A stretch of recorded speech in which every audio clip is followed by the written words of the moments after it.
Hi friend, எல்லாருக்கும் இரவு வணக்கம். நான் வந்து உங்கள் ரஞ்சித். அதாவது பார்த்தீங்கன்னா, இந்த வீடியோ எதுக்காக அப்படின்னு பார்த்தீங்கன்னா, நான் இதுக்கு முன்னாடி ஒரு வீடியோ வந்து போட்டிருப்பேன். ஷார்ட்ஸ் வந்து போட்டிருப்பேன். அதாவது கிராம ஊராட்சி செயலாளர் போஸ்டிங்க்கான தமிழ்நாட்டில் இருக்கக்கூடிய மாவட்டங்களில் அந்த போஸ்டிங்க்கான நிலுவைகள் வந்து அப்படியே இருந்துச்சு. போஸ்டிங் போடாமவே காலியாக இருந்துச்சு அந்த பணியிடங்கள். ஓகேங்களா? அதுக்கான மார்ச் மாதமே வந்து 27ஆந்தேதி வந்து அறிவிச்சிருந்தாங்க. தமிழ்நாடு ஃபுல்லாக வந்து கிராம ஊராட்சி செயலாளருடைய காலி பணியிடங்கள் இவ்வளோ இருக்குது அப்படின்னு சொல்லியிருந்தாங்க. அப்போ வந்து பார்த்திங்கன்னா 1100 வேக்கன்சி வந்து காலியாக இருந்துச்சு. இப்போ அதை அறிவித்து இன்றைக்கி இப்போ பார்த்தோன்னா அக்டோபர் மாதம், எப்படியா இருந்தாலும் ஒரு எட்டாவது மாதம் நடந்துகிட்டு இருக்குது. இதுக்குள்ளேயே வந்து இன்னும் வேக்கன்சி வந்து அதிகமாக இருக்கும் அப்படின்னு நினைக்கிறேன். ஏன்னா அப்போ 1100 வேக்கன்சி வந்து இருந்துச்சு, இடங்கள் வந்து இருந்துச்சு. இப்போ வந்து எப்படியா இருந்தாலும் ஒரு 300 500 வேக்கன்சி வந்து காலியாக இருக்கும் அப்படின்னு நினைக்கிறேன். ஓகேங்களா? எப்படியா இருந்தாலும் பார்த்திங்கன்னா ஒரு 1500 1400 வேக்கன்சி வந்து நிரப்ப போகிறாங்க. அதாவது பார்த்தோன்னா அதுக்கு முன்னாடி ஒரு தமிழ்நாடு அரசாங்கம் வந்து ஒரு அறிவிப்பு வந்து வெளியிட்டிருந்தாங்க. எல்லா தமிழ்நாடு கவர்மெண்ட் என்ன பண்ணியிருந்தாங்கன்னா, மாவட்டங்களில் இருக்கக்கூடிய கலெக்டருக்கு வந்து ஒரு ஜியோ வந்து பாஸ் பண்ணியிருந்தாங்க. அந்த ஜியோவில் என்ன சொல்லியிருந்தாங்க அப்படின்னு பார்த்திங்கன்னா, கிராம ஊராட்சி செயலாளர்களை, அதாவது பஞ்சாயத்து செக்ரட்டரி, கிளர்க்கை வந்து தேர்ந்தெடுக்கிறதுக்கான ஒரு வழிமுறை ப்ராசஸ் வந்து அறிவிச்சிருந்தாங்க.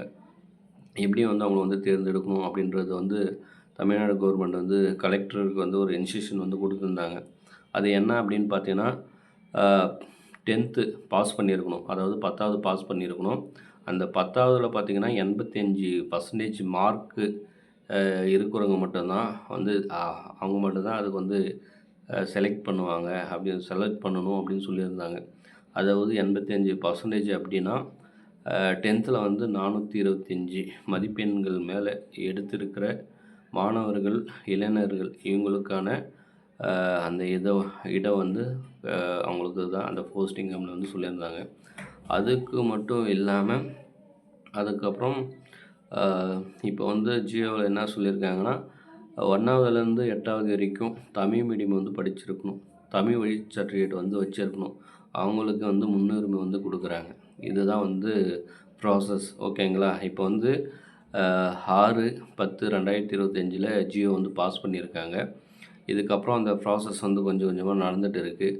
அதாவது பார்த்தோன்னா, எப்போ ஆன்லைன் ஓப்பன் அப்ளிகேஷன் அப்படின்னு பார்த்தீங்கன்னா, அக்டோபர் 10/10/2025 ஆன்லைன் அப்ளிகேஷன் வந்து ஓப்பன் பண்ணுறாங்க. அதுலேருந்து நீங்கள் 10ஆந்தேதியிலேருந்து அப்ளை பண்ணிக்கலாம். அதுக்கு மாவட்டங்கள் வாரியாக வந்து எவ்வளோ வேக்கன்சி இருக்குது அப்படின்னு சொல்லிட்டு அறிவிப்பாங்க. அது மூலிமா நீங்கள் வந்து அப்ளை பண்ணிக்கலாம். அக்டோபர் 10/10/2025 நீங்கள் வந்து அப்ளை பண்ண ஸ்டார்ட் பண்ணலாம். கண்டிப்பாக வந்து 1 மாதம் வந்து டைம் கொடுத்துருக்காங்க. அதாவது நவம்பர் 9ஆந்தேதி வரைக்கும் உங்களுக்கு வந்து டைம் கொடுத்துருக்காங்க.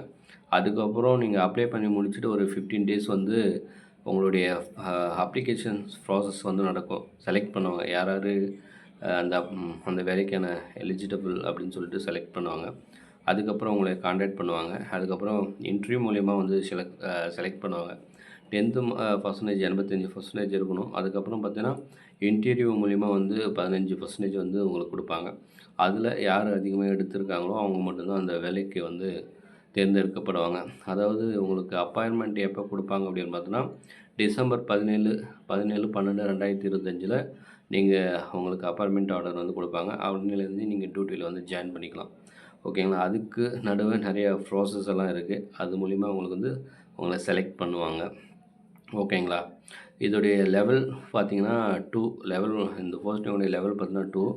பட்டு இதுக்கான சேலரி அப்படின்னு பார்த்தீங்கன்னா, உங்களுக்கு ஸ்டார்டிங்கே வந்து 15,900 இருந்து 50,400 வரைக்கும் உங்களுக்கு சேலரி வந்து இருக்கும். ஓகேங்களா? இந்த 10th பாஸ் பண்ணியிருக்கணும். அதில் வந்து 10த்தில் வந்து 85% வந்து இருக்கணும். அதுக்கப்புறம் இன்டர்வியூவில் வந்து உங்களுக்கு வந்து 15% வந்து இருக்கும். இன்டர்வியூ கொஸ்டின்ஸ் வந்து இருக்கும். அதுக்கான 15% இன்டர்வியூ கொஸ்டின்ஸ். அதுக்கப்புறம் நீங்கள் வந்து 1வதுலேருந்து 8வது வரைக்கும் தமிழ் மீடியமில் படிச்சிருக்கணும். அதுக்கான தமிழ் மீடியம் சர்டிஃபிகேட் வந்து இங்கே வந்து சப்மிட் பண்ணணும். அதுக்கப்புறம் உங்களுடைய கல்வி சான்றிதழை வந்து சப்மிட் பண்ணணும். அதுக்கப்புறம் உங்களுடைய ஜாதி சர்டிஃபிகேட் வந்து சப்மிட் பண்ணணும். ஓகேங்களா? இது மூலிமா தான் உங்களை வந்து தேர்ந்தெடுக்கப்படுவாங்க. ஓகேங்களா? அதுக்கப்புறம் வந்து என்ன அப்படின்னு பார்த்தீங்கன்னா, பணி நியமனம் ஆணை வழங்குதல். ஓகே, சொல்லிட்டேன். 17/12/2025 அவங்கள வந்து நியமனம் பணி நியமனம் கொடுத்துருவாங்க. 10/10/2025 நீங்கள் அப்ளை பண்ணலாம். 9/11/2025 உங்களுக்கு லாஸ்ட் டேட்டு. ஓகேங்களா? அதுக்கப்புறம் பார்த்தீங்கன்னா, நம்ம ஏஜ் லிமிட் எதுன்னு பார்த்தீங்கன்னா, ஜென்ரல் பிரிவில் பார்த்தீங்கன்னா 18லேருந்து 32 வரைக்கும் ஏஜ் அவங்க அப்ளை பண்ணலாம். அதுக்கப்புறம் பிற்படுத்தப்பட்டோர், மிகவும் பிற்படுத்தப்பட்டோர், முஸ்லீம், அதுக்கப்புறம் சீரிய மரபினர் இவங்களுடைய ஏஜ் லிமிட் பார்த்தீங்கன்னா 18லேருந்து 34. அதுக்கப்புறம் எஸ்சி, எஸ்டி இவங்களுக்கு பார்த்தீங்கன்னா ஏஜ் லிமிட் வந்து 18லேருந்து 37. அதுக்கப்புறம் பிடபிள்யூடி அதாவது மாற்றுத்திறனாளிகள் இவங்களுக்கு வந்து 10 ஆண்டுகள் வந்து ஏஜ் லிமிட்டட் வந்து இது பண்ணுறாங்க. ஓகேங்களா? அதுக்கப்புறம் வந்து முன்னாள் ஆர்மி அதாவது ஜென்ரல் கேட்டகரியில் வந்து பார்த்தீங்கன்னா 18லேருந்து 50 வயசு வரைக்கும் அவங்க வந்து அப்ளை பண்ணலாம். அதுக்கப்புறம் பார்த்திங்கன்னா, முன்னாள் இராணுவத்தினர், விதவை பெண்கள், முஸ்லீம்கள் இவங்கெல்லாம் மிகவும் பிற்படுத்தப்பட்டோர். இவங்க வந்து பார்த்தோன்னா 18லேருந்து 55 வயசு வரைக்கும் இவங்கெல்லாம் வந்து அப்ளை பண்ணலாம். அதாவது பார்த்தீங்கன்னா, பொது பிரிவினருக்கு வந்து அப்ளிகேஷன் ஃபீஸ் வந்து ரூ. 100. அதுக்கப்புறம் எஸ்சி, எஸ்டிக்கு வந்து அப்ளிகேஷன்ஸ் ஃபீஸ் வந்து ரூ. 50. ஓகேங்களா? வயது வரம்பு சொல்லிட்டேன். அதுக்கப்புறம் தேர்ந்தெடுக்கும் முறையும் நான் சொல்லிட்டேன். கல்வி தகுதியும் சொல்லியாச்சு. ஓகேங்களா? சேலரியும் சொல்லியாச்சு. அதெல்லாம் வந்து எல்லோரும் வந்து கண்டிப்பாக வந்து அப்ளை பண்ணுங்க அப்படின்னு கேட்டுக்கிறேன். அதுக்கப்புறம் நம்மளோட அந்த வெப்சைட் எதுன்னு பார்த்தோன்னா www.tnrt.tn.gov.in. ஓகேங்களா? இந்த அப்ளிகேஷனில் வந்து போய் நீங்கள் வந்து பாருங்கள்.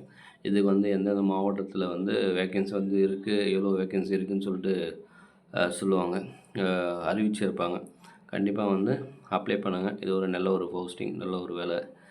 உங்களுடைய சொந்த ஊரில் ஒரு வேலை கிடைக்கிறதுக்கான ஒரு வாய்ப்பு வந்து அதிகமாகவே இருக்குது. ஓகேங்களா? தேங்க்யூ. ஆனால் வந்து முக்கியமாக பார்த்தீங்கன்னா வந்து இது ஆஃப்லைன் அப்ளிகேஷன் கிடையாது. ஒன்லி வந்து ஆன்லைன் அப்ளிகேஷன் மட்டும்தான். ஆன்லைனில் மட்டும்தான் அப்ளை பண்ணணும். ஓகேங்களா? எல்லாருக்கும் இரவு வணக்கம். பாய் பாய்.